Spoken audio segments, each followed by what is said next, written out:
cukup dalam. Jadi kalau mau menyampaikan pertanyaannya juga jadi agak banyak kata pengantarnya. Saya berusaha menyampaikan pertanyaan yang singkat. Eh, Kejadian orang tua ibu kandungnya memakan anaknya.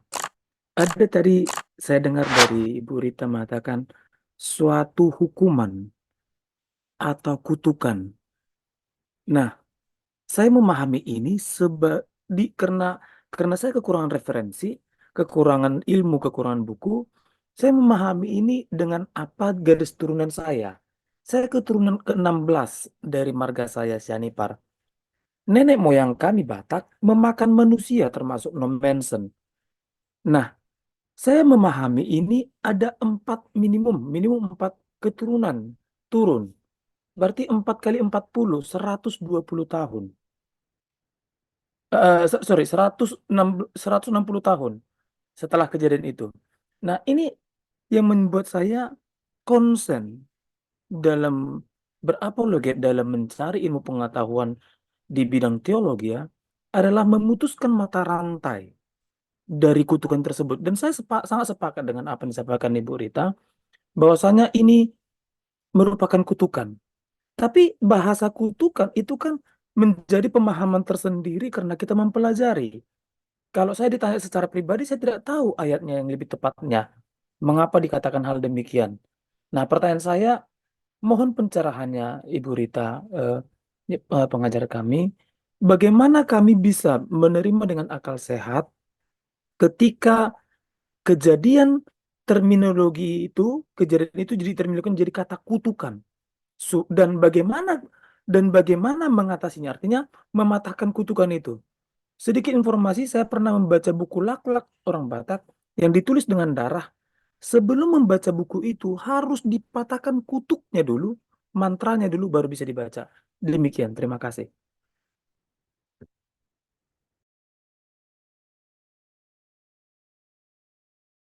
Belum dibuka, belum Ya, dibuka. terima kasih. Maaf, Ibu Rita boleh dianggap.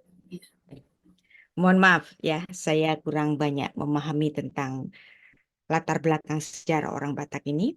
Mungkin Pak Sianipar lebih banyak tahu, tetapi soal kutukan seperti yang dituliskan dalam Keluaran 20 ayat 5 misalnya, kutukan itu terjadi sampai kutukan keempat biasanya ya. Dan kutukan itu, ini kan dalam konteks perjanjian lama. Dan dalam konteks perjanjian baru, segala kutuk itu sudah dipatahkan di dalam nama Yesus. Jadi nggak usah nunggu harus empat generasi atau bagaimana ya. Tapi kita percaya di dalam Yesus Kristus kutukan semuanya itu bisa berakhir. Pak Sianipar.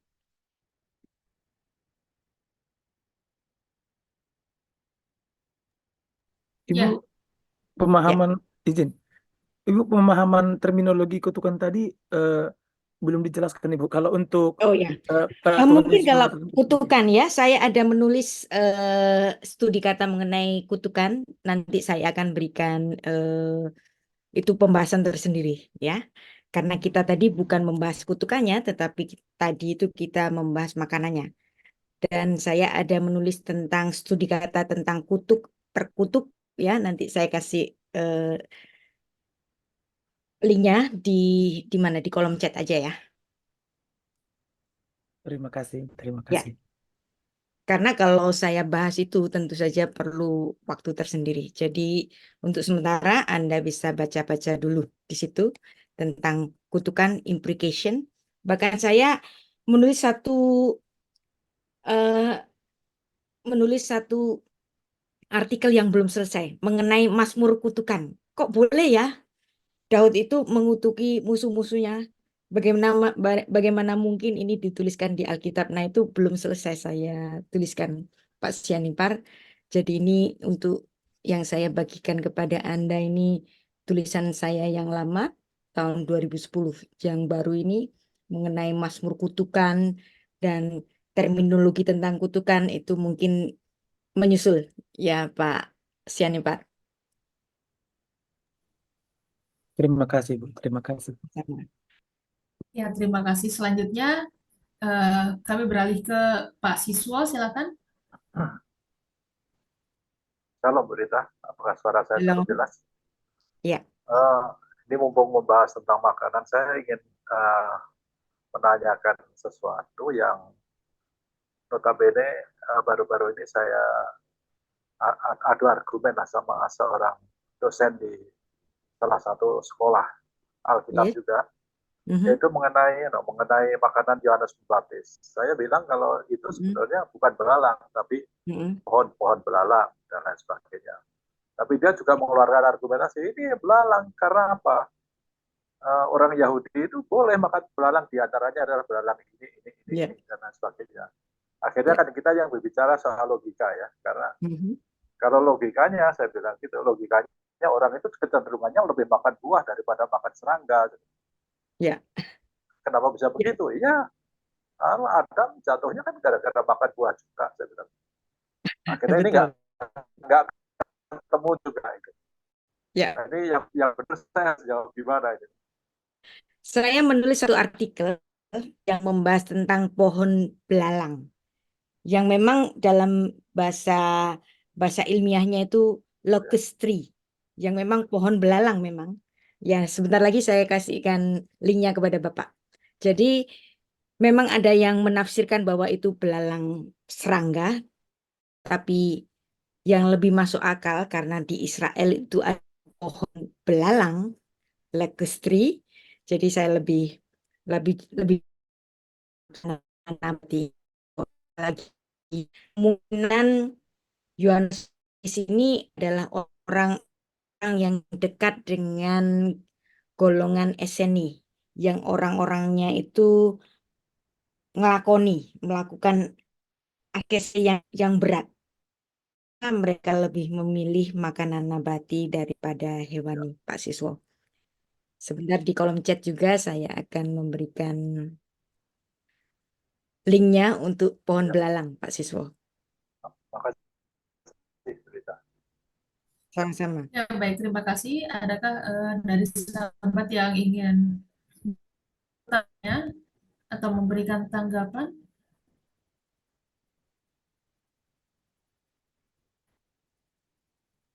Atau tampaknya kelasnya sudah cukup menjelaskan ya, sehingga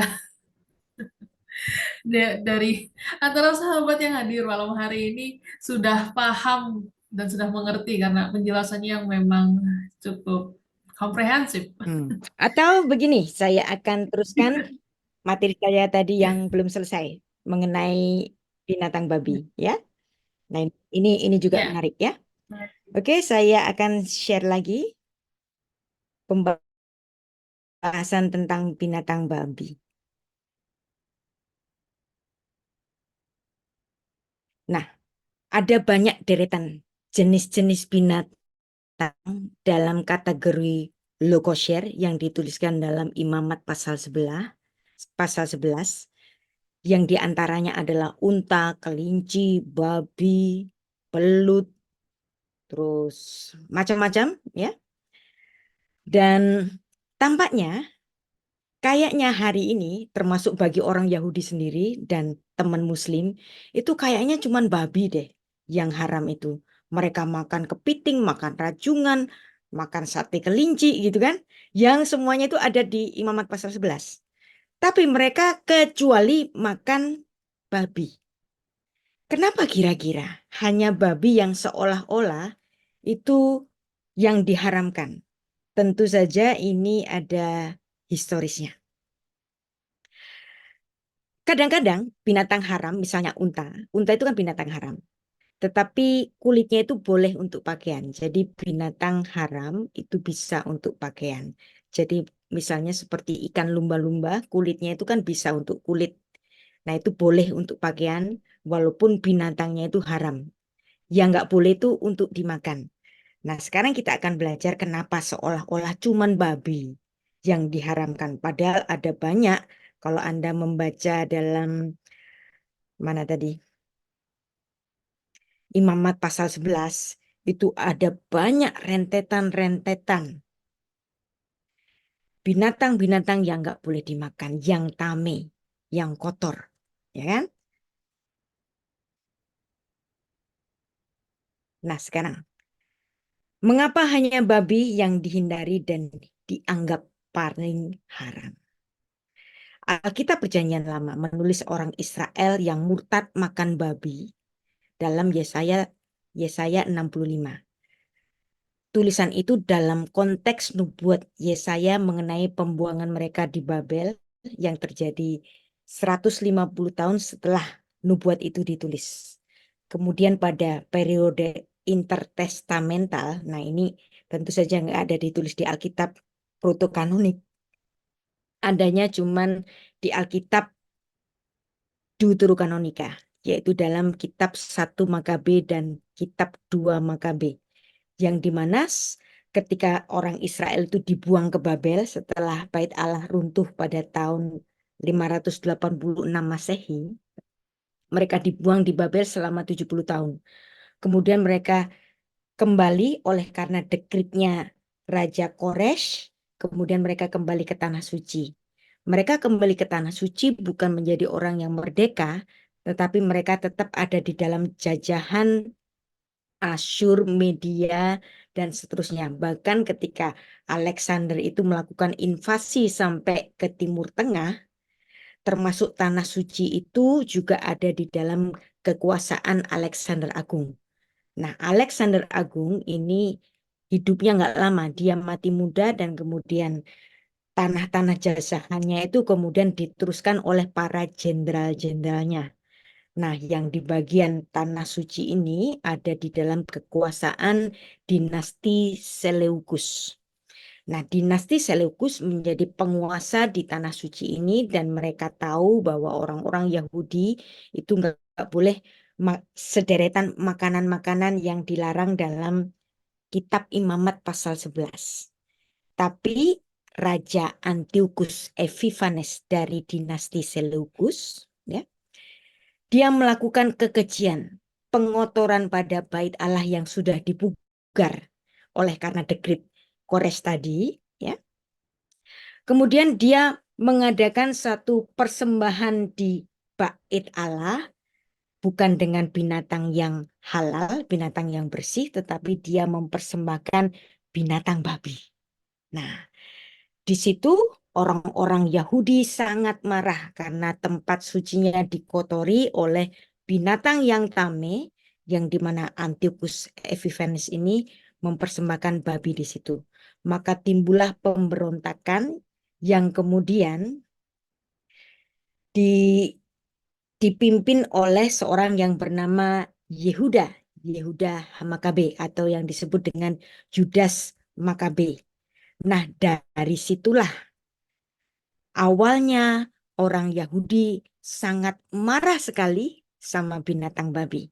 Jadi disinilah latar belakang historis kenapa seolah-olah babilah yang paling haram di antara semua binatang-binatang yang diperincikan pada Imamat pasal 11. Ya.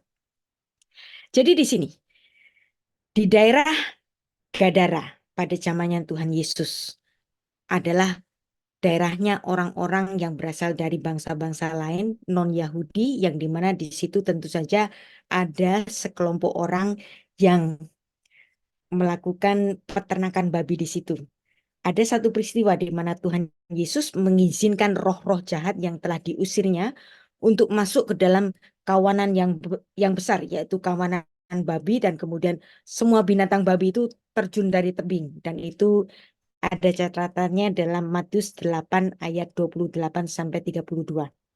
Dan ini ada latar belakangnya karena memang orang Yahudi itu marah kalau lihat babi. Marahnya sejak kapan? Marahnya sejak peristiwa Hanukkah yang dipimpin oleh Yehuda Hamakabi pada zamannya Raja Antiochus Epiphanes yang melakukan kekejian, kekotoran di bait Allah dengan mempersembahkan binatang babi. Dan ini pula ditulis dalam Sulchan Aruch, dalam Talmudnya orang Yahudi. Hukum Yahudi mengatakan terkutuklah orang yang membiarkan babi. Ya, jadi di sini tentu saja ketika Tuhan Yesus membiarkan roh jahat itu masuk merasuki binatang babi, ini tentu ada latar belakang historisnya yang dimana orang Yahudi sangat marah terhadap adanya binatang babi secara historis dalam historis Hanukahnya orang Yahudi. Dan disinilah yang kemudian menjadi latar belakang pada agama yang kemudian hadir, yaitu agama Islam yang juga seolah-olah hanya mengharamkan babi. Tetapi orang-orang teman-teman Muslim makan hal-hal yang lain juga kan? Udang dimakan, kepiting dimakan, yang semuanya itu di dalam Alkitab kita dalam Imamat pasal 11 itu merupakan hal yang sangat diharamkan, tidak boleh untuk dimakan. Nah, lalu bagaimana dengan perkembangan teknologi? Nah, biasanya kita diperhadapkan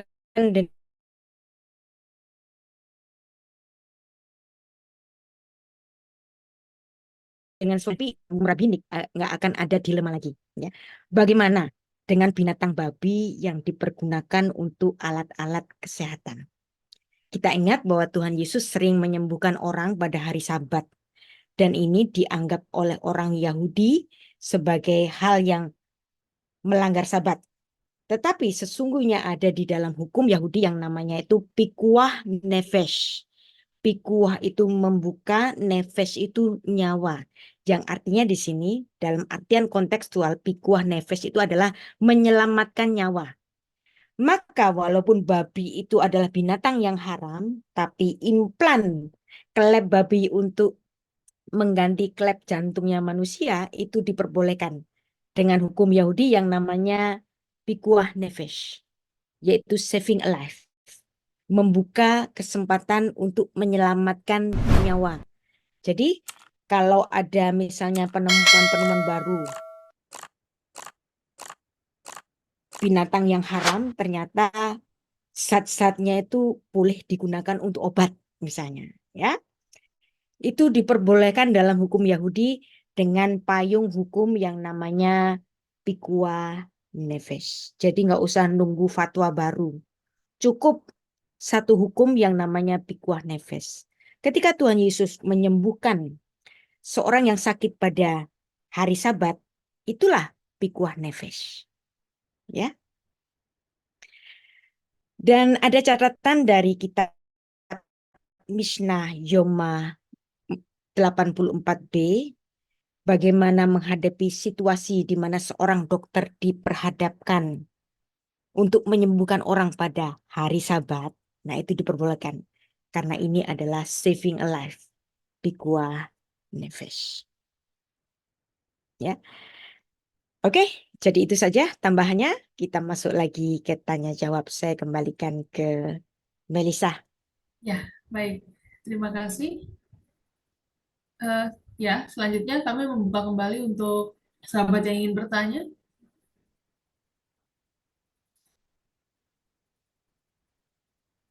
Ya,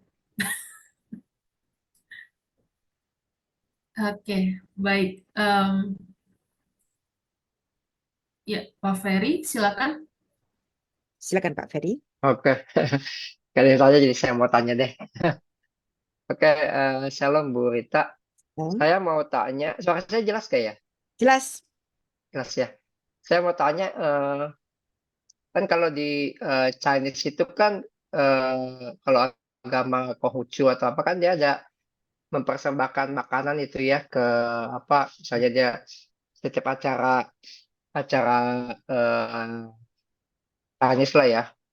Nah itu kalau makanannya misalnya termakan gitu kan katanya nggak boleh makan makanan yang di apa hasil Persembahkan kepada berhala. uh, uh, Ya, ya. itu bagaimana tuh menurut Bu Rita? Ya. Ya, memang itu ada dasarnya ya dalam Kisah Para Rasul pasal 15 ayat 19 sampai 20. Saya baca.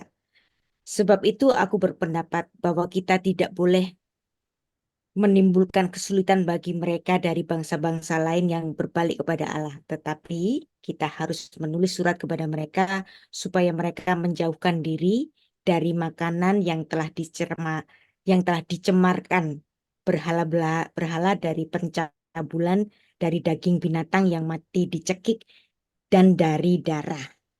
Nah, kita baca itu dalam pasal yang sama, ayat 28, inilah keputusan Roh Kudus bersama para rasul saat itu, bahwa ketika orang-orang percaya itu makan dari makanan-makanan yang dipersembahkan kepada berhala dan itu merupakan sesajen, kalau ada ya itu sebaiknya jangan dimakan. Tapi tampaknya hukum ini bukan hukum yang begitu mengikat.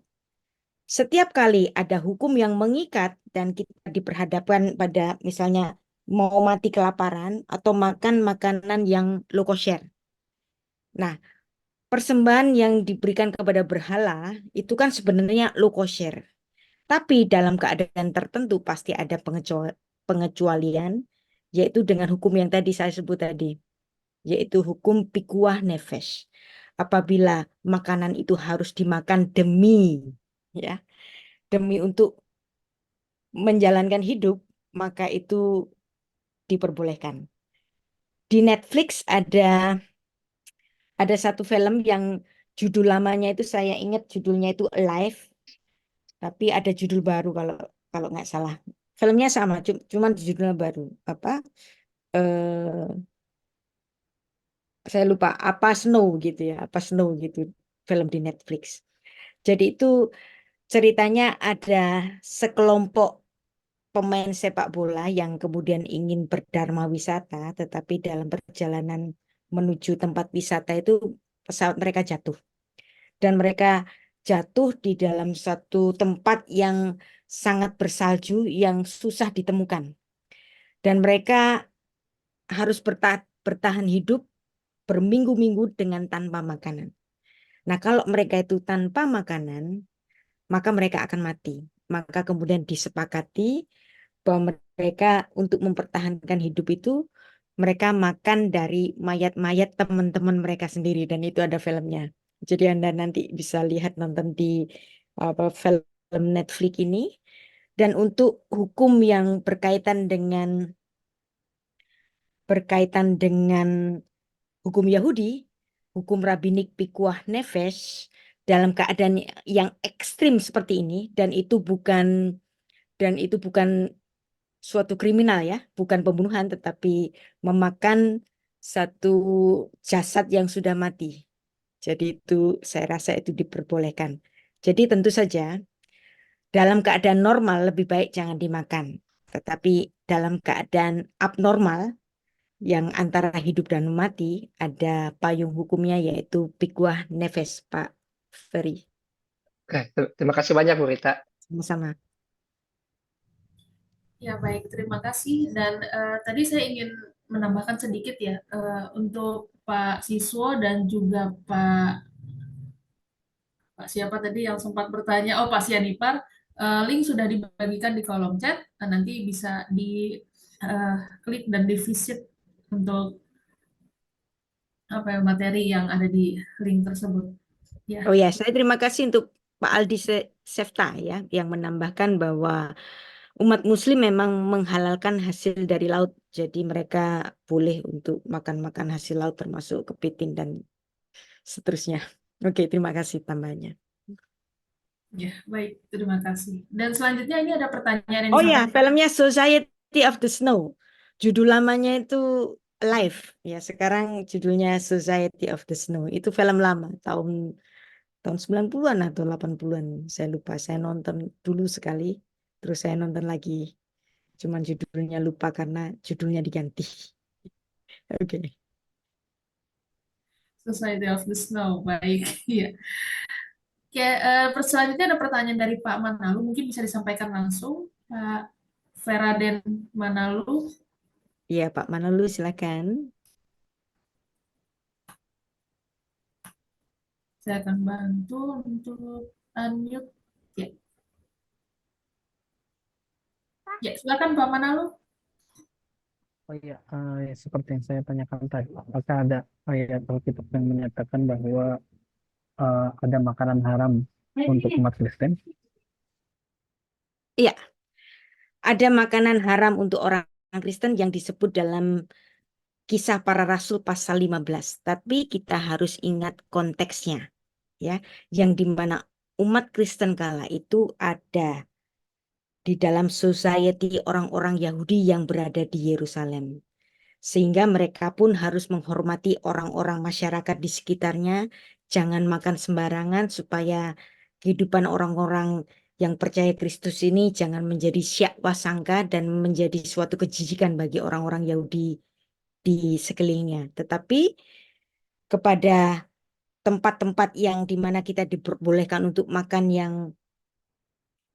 yang dilarang dalam Imamat pasal 11 karena Tuhan Yesus memperbolehkan untuk memakan apa saja, karena yang haram itu bukan apa yang masuk tapi apa yang keluar yang menyebabkan orang itu berdosa. Jadi nanti Anda bisa membaca dalam Kisah Para Rasul yang di situ disebutkan bahwa ada hal-hal yang tidak patut untuk dimakan dalam Kisah Para Rasul 15 dalam suatu sidang yang dilakukan oleh para rasul yang merupakan surat keputusan bersama. Pak Manelu, Baik, terima kasih Bu Rita. sama-sama. Ya, baik, terima kasih. Tadi saya melihat Kak Dimas sempat mengaktifkan kamera, mungkin ingin memberikan tanggapan. Tahan, silakan. Kak Dimas. Oh, enggak, Melisa. Saya menikmati. Thank you. Oke. Oh, Ya, ya. ya, baik. Mungkin ada di antara sahabat yang ingin bertanya.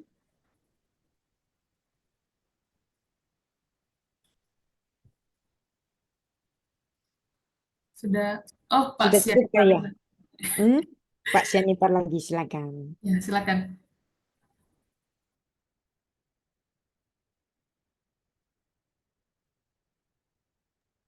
Ya, cek ya. Terima kasih dikasih kesempatan 2 kali, syukur, sangat bersyukur ya. Eh, Terjadi memang perdebatan tentang memakan dan makanan haram ini, Ibu Rita. Setelah saya baca seluruh kitab eh, Kisah Para Rasul dan Roma di Perjanjian Baru, ada perselisihan antara Rasul Petrus dengan Rasul Paulus. Dan pada saat itu memang Rasul Peter atau Petrus dikasih penglihatan memakan makanan yang dibungkus dengan kain itu supaya tidak haram dimakannya. Nah, dia berontak. Nah, yang menjadi pertanyaan adalah eh, tidak bisa secara eksplisit atau secara gamblang orang yang tidak mempelajari Alkitab itu akan menerima keadaan itu. Artinya harus ada penerjemahan ilmu, penerjemahan pemahaman supaya bisa sampai ke sana. Nah, Kontekstual. iya kontekstualnya. Saya mohon kepada Ibu Rita, mohon penjelasannya lebih rinci lagi karena saya takut pemahaman saya salah. Karena kebetulan 2 hari lagi saya akan khotbah tentang ini. Saya takut ajaran saya salah sesuai dengan firman Tuhan. Terima Oke. kasih. Ya, baik. Mungkin bisa dibaca Galatia pasal 2 ayat 11 sampai 14 yang dimana di situ konteksnya itu tentang makanan. Yang dimana Paulus di situ menegur Petrus yang munafik ya. Kita baca ayatnya ya. Tetapi waktu Kefas datang ke Antioquia, aku terang-terangan menentangnya sebab ia salah. Karena sebelumnya beberapa orang dari kalangan Yakobus datang, ia makan sehidangan dengan saudara-saudara yang tidak bersunat, artinya makan sehidangan dengan makanan-makanan yang low kosher. Tetapi setelah mereka datang, ia mengundurkan diri dan menjauhi mereka karena takut akan saudara-saudara yang bersunat. Siapa sih saudara-saudara yang bersunat ini? Adalah kalangan orang Yahudi. Dan orang-orang Yahudi yang lain pun turut berlaku munafik dengan dia. Sehingga Barnabas sendiri turut terseret oleh kemunafikan mereka. Tetapi waktu kulihat bahwa kelakuan mereka itu tidak sesuai dengan kebenaran Injil, aku berkata kepada Kefas di hadapan mereka semua, jika engkau seorang Yahudi hidup secara kafir dan bukan secara Yahudi, bagaimanakah engkau dapat memaksa saudara-saudara yang tidak bersunat untuk hidup secara Yahudi? Ya, di sini. Jadi kita lihat di sini kota Galatia adalah kota campuran yang berisi antara orang-orang Yahudi dan orang-orang non-Yahudi. Di sini kalau Petrus itu kumpul sama orang Yahudi, dia seolah-olah munafik. Dan di sini si Paulus ini jangan kamu pakai dua wajah lah, ya. Jangan nanti kalau ada orang non-Yahudi terus kumpul sama orang Yahudi, nanti orang non-Yahudinya kamu paksa untuk hidup seperti Yahudi. Itu nggak boleh. Jadi untuk konteks ini mungkin bisa dibahas mengenai ketika Paulus itu menegur Petrus di Antioquia, Pak Sianipar, dalam Galatia 2 ayat 11 sampai 14 ini. Begitu. Atau bahasan saya ini akan saya sharing juga artikel saya ini. Nanti di kolom chat ya, Pak. Terima kasih banyak. Saya Sama-sama. saya berharap bisa mengcopy. Mohonlah Ibu Minci kasih kopinya nanti di WA. Saya udah coba berusaha copy tidak bisa dari Zoom. Saya mohon banget. Terima kasih. Oke. Mas Dimas tolong minta dibantu deh. Iya, terima kasih. Ya. Ya WA. Oke, baik Pak Sianipar, nanti akan dibantu oleh Minci ya untuk sharing linknya. Siap. Ya. Oke. Terima kasih. Sudah lagi kah? Oh, Dokter Saka. Oke. Dr. Ya, Saka, silakan. silakan. Selamat malam, Ibu Rita. Selamat malam. Saya tidak bisa mengaktifkan video. Tidak apa-apa. Saya kira suatu kuliah yang menarik sekali dari Ibu Rita. Sesuatu yang saya bisa dapatkan hanya melihat kuliah Ibu Rita ini mengenai segala hal yang tadi sudah diungkapkan. Saya teringat mengenai apa yang diungkapkan oleh Ludwig Andreas von Feuerbach, gitu. Beliau hidup di antara tahun 1804 sampai 1872. Feuerbach, mungkin di Google juga bisa terlihat. Yang menegaskan bahwa kita adalah apa yang kita makan. You are what you eat. We are what we eat. Itu kata filsuf ya, filsuf yang berpengaruh yang banyak dari Ibu Rita. Setelah Ibu Rita bagus sekali tadi memberikan kuliah, apakah hal ini mempertegas atau tidak ya, bahkan itu akan mempengaruhi dinamika transformasi yang terjadi batu sendiri maupun mereka yang memakannya. Selain itu juga, kata beliau itu, makanan merupakan sistem komunikasi, jaringan serta sistem pemaknaan. Dan malahan dipertegas lagi oleh orang yang pintar juga belakangan, yaitu Ronald Gerard Barthes, gitu. Yang mengatakan makanan bukan hanya kumpulan produk yang dapat studi statistik, tetapi merupakan sebuah sistem komunikasi tata mencakup keragaman warna, tekstur, bau, dan rasa. Jadi ketika kita berbicara tentang masakan dan lain sebagainya, termasuk makanan, seperti halnya bahasa, mengandung kosakata yang diatur menurut aturan tata bahasa. Nah, biasanya resep-resep makanan dan sebagainya, sintaksis, perhatikan menu dan urutan hidangan, dan retorika, aturan sosial. Itu sering itu di dalam kita makan, itu ada aspek retorikanya, ya, aturan sosialnya. Dan saya pelan-pelan berpikir kuliah ini ya begitu bagus, sehingga Claude Lévi-Strauss itu tahun 1908 sampai 2009 mengatakan untuk mengetahui siapa diri kita, kita dapat melihatnya melalui pola makan dan memasak makanan itu. Nah, bagaimana Ibu Rita ini? Ini pendapat yang saya kira saya hanya mengutip dari orang-orang pandai itu, ya, walaupun sudah masuk abad modern ya itu dibandingkan dengan abad-abad yang Ibu Rita sampaikan. Mungkin ada studi perbandingan atau pemikiran perbandingan, karena saya mempunyai pemikiran Ibu Rita ini tahu banyak sekali, itu pintar sekali. Terima kasih ya Bu Rita. Sama-sama belajar. Bersaka. Jadi saya mungkin lebih condong kepada dietary law-nya dari filsafat Yahudi, yaitu Jewish dietary law yang disebut dengan kasrut. Nah, di dalam hukum kasrut itu ada banyak sekali ketentuan-ketentuan yang dimana orang-orang Yahudi itu mana yang boleh dimakan, mana yang nggak boleh dimakan. Dan misalnya mereka melarang daging itu dimasak bersama-sama dengan susu. Jadi kalau ada daging sapi nggak boleh dimasak dengan bersama-sama dengan susu dan produk-produk turunannya termasuk keju. Jadi kalau Anda ke Israel di sana, cheeseburger itu termasuk makanan haram karena itu lu kosher. Karena ada daging dan susu, yaitu turunan susu, ada keju di dalamnya. Jadi kalau Anda ke Israel gitu, misalnya kalau mau pesen pizza, pizza itu bisa ada keju, tapi kejunya itu tidak dimasak bersama-sama dengan daging, tapi dimasak dengan misalnya dengan paprika atau dengan jamur atau yang lain-lainnya. Jadi pizzanya itu pizza keju.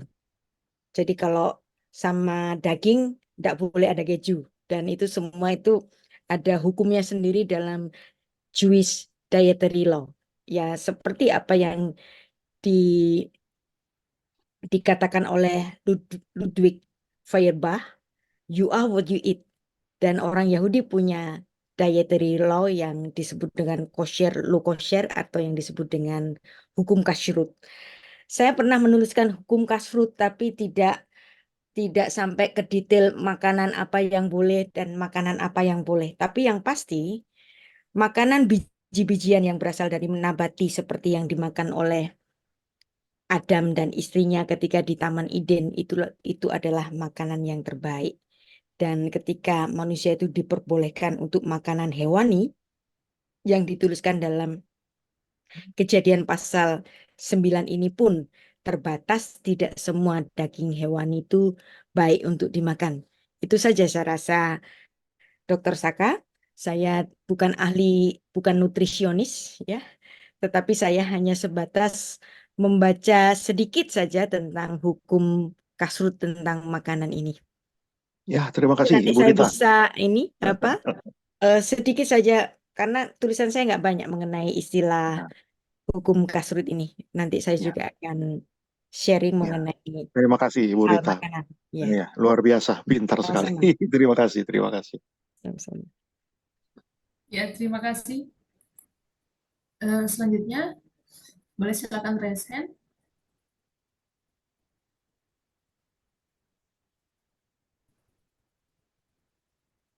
Ya, atau tepatnya sudah memahami ya untuk kelas Syukurlah kalau lanjutan. sudah memahami. Ya.